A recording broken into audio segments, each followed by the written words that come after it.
If you think of every fundamental transformation that computing has allowed us to do, what it's done is it makes people more creative and more productive. In just a few decades, digital tools have dramatically changed how we learn, do business, think creatively, and experience the world around us. Now, with generative AI, digital technology has entered a new era, opening doors for productivity and creativity, while also posing new challenges.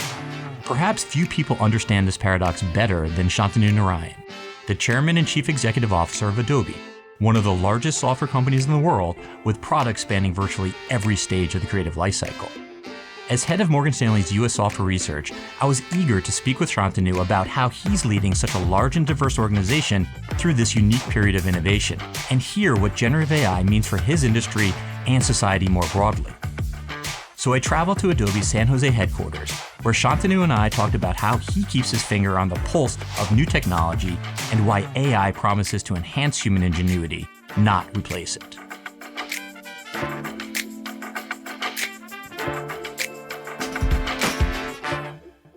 Shantanu, thank you so much for joining us. Welcome to Adobe headquarters. With the world currently captivated by generative AI and all the innovations around these technologies, I can't think of a better time to be talking with the CEO of Adobe about how you plan to navigate through these innovations. Where do you think we are in the evolution of generative AI? And is this going to be as big of an innovation as we're all making this out to be? AI is really not new, either to Adobe or to the industry at large. AI and computers, fundamentally, what they are able to do is to try and understand intent of individuals and accomplish something. I think as it relates to creativity in particular, we do think generative AI is going to be transformational. And it's because people fundamentally fear that blank screen. You know, when you're starting a creative process, you have all these ideas and you want something that helps you jumpstart it. And so I think generative AI is all about, at the beginning, ideation process, being able to describe what you're working on and get going. And then, there are significant benefits downstream as well in terms of automating it and, doing other exciting things. And, this notion that people talk about, which is personalization at scale, that's where I think AI is going to have a really profound impact, because then you're not just providing a generic piece of data to you, Keith. It understands you, it understands your preferences, it understands your, what you would like to view, and it creates that content. And I think every one of us as consumers also now has this expectation of, when you interface with any company in any form, why don't you know something about me and, anticipate my needs? The worst thing I think that can happen is when you just buy a good from a certain company, and then because you were on that company's website, it keeps sending you ads about buying it, and you tell yourself, I just bought that. So I think generative AI, as well as AI at large, embodies the ability to actually understand people and therefore deliver greater services. How do you keep in touch with these innovations? How do you make sure that you're seeing what's going on within the technology landscape, within the marketing landscape, within the creativity landscape, to ensure that you're leading Adobe in the right direction? First is you have to recognize that you're privileged to be part of an organization that's 30,000 plus. And so, there's an incredible amount of knowledge that exists within the company. And you have to make the time and effort to go understand what these folks are seeing. So, I always say to other CEOs as well, the truth is always there in the organization. The question is whether you're going to take the time and effort to understand. You've talked about leaders falling into two categories, flag planters and road builders.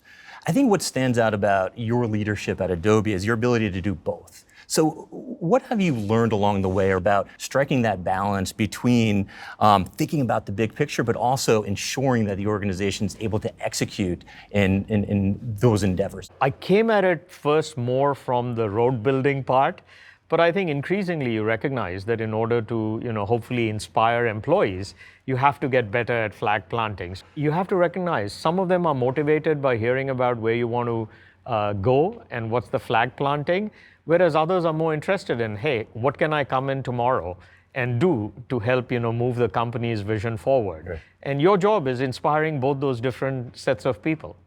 You have to try and set a vision, for your group, for the company, for the industry. You have to make sure that you have the right team. And then you have to have a cadence for execution and understanding, what are the leading indicators, what are the metrics that are important to understand whether you're making progress.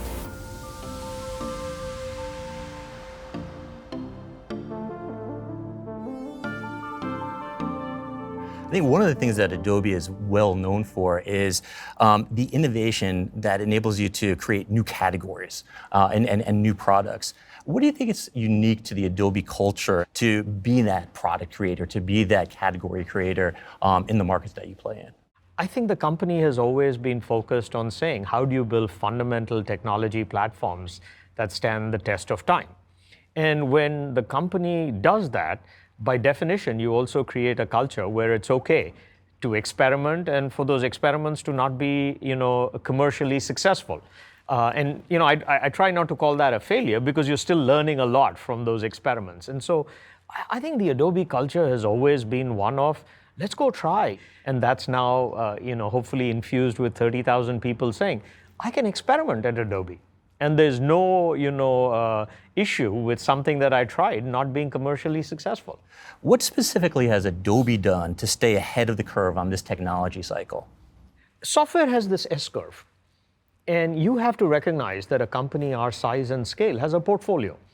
And so you have to invest at the early part of the curve. You have to do acquisitions because not all great ideas are going to come from Adobe. Right. At the same time, you have products that are probably getting more mature, and you have to find ways to make them more efficient. Sand Hill Road is, in a way, the most amazing street in the world because of the amount of businesses that were incubated there. So how do we bring the best of Sand Hill Road as it relates to early stage development? Because that's the lifeline of innovation in the company. How do we scale it, right? I mean, how do we scale businesses? There are people who do a great job of the 0 to 1, which is they're the entrepreneurs, and there are people who are really good at the 1 to 100, right? Or 1 to 1 billion. And I think managing that and navigating that and having the direct conversations in the company allows us to say, where are we really convinced that we're going to need to invest? And conversely, where do we feel like we may be overinvested? And so if you have a good process and planning for that, I think that's what's really been the driver. Can you talk to us a little bit about the role that AI is playing in that internally today? On the software side, how do you make people more productive, right? I mean, we are a product company at the end of the day, and anything that enables productivity is only a good thing, whether it's accelerating the delivery of products or, getting them out quicker. Every email that comes right now today to me at Adobe that has a PDF attached also says this is what the AI assistant summary tells me about that. So I think using our own products is the other way that we're really trying to make ourselves efficient. We have a group that was set up to actually look at using AI within the company to make us more efficient across all of them, across procurement, across, how we run our websites, around our promotions, certainly. And the more we do that, the more we have credibility with our customers because we can actually be open book about how we're using it within the company. So these developments aren't without controversy. And for your end customers, particularly the creative professionals, there's fears out there about their IP being utilized without them getting compensated. There's fears about them getting automated away and their job security. What would you say to creators to persuade them that AI is a positive development for their careers, for their industry? The apprehension always comes from the unknown and the uncertainty associated with this business. First, I think continuing to communicate how we really believe that this further makes our products more accessible, more affordable, more productive is something that we have to keep carrying the torch for, and I think that's important. We have taken a very strong stance as it relates to what data we will use to train our models, and I think we represent the creative community. We have Behance. It's the largest professional network for creative professionals. The most important thing perhaps is having open communication with customers.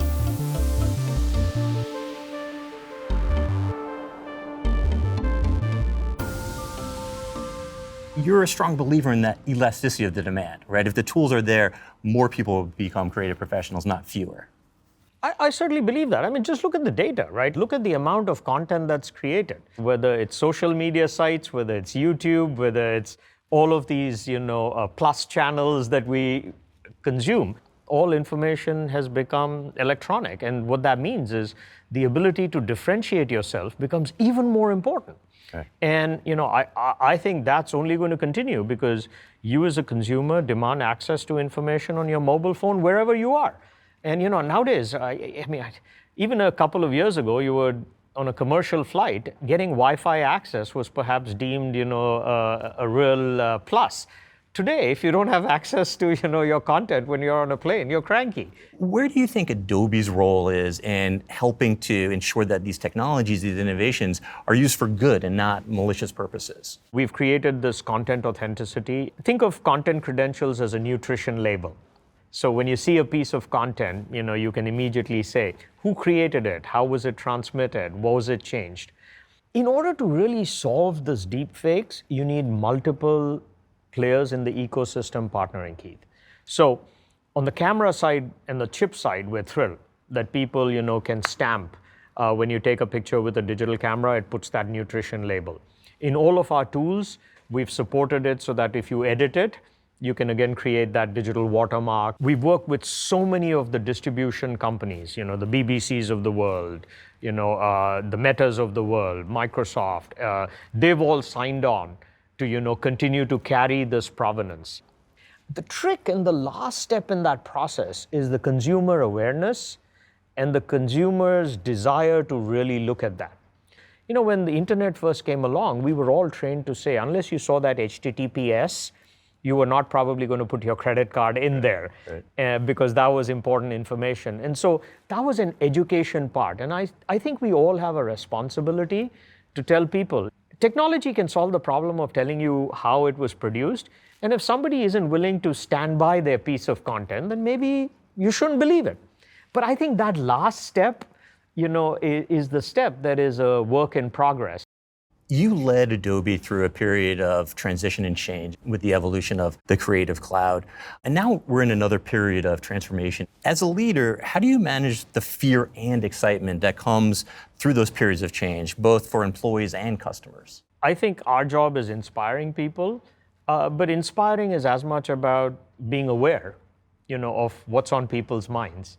And the interesting thing is, in these larger groups, you recognize that they are different sets of employees and they have different issues. And so I think you have to be really thoughtful about both acknowledging what fears might exist and not being in denial of it, but you then always have to pivot or bridge to the excitement. Because if you can't show excitement of what the company is doing and a fundamental belief on why it's the right thing and why we're going to win and why we're serving all of our stakeholders well, then people will see through that. And I think, part of why I'm so excited is I love this job. And I think people see that in me.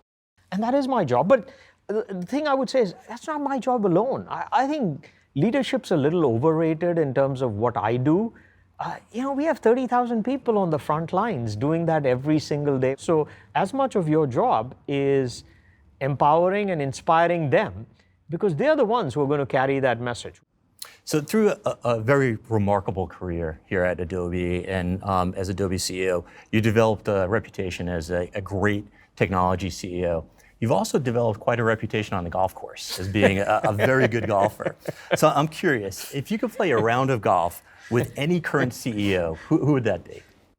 Golf is this amazing, activity for me where you get to spend 4 or 5 hours with people that you respect, you admire, you can learn from, or just have fun with. I think if you talk about the people who've changed my life through golf and have been CEOs, I would put Jerry Yang in there, George Roberts, and John Donahoe. But I'm fortunate, I have played with James Gorman as well, but that would be my foursome. Got it. If you need a caddy for that foursome, I'm more than happy to join along. So Shantanu, thank you so much for the time. This has been an amazing conversation.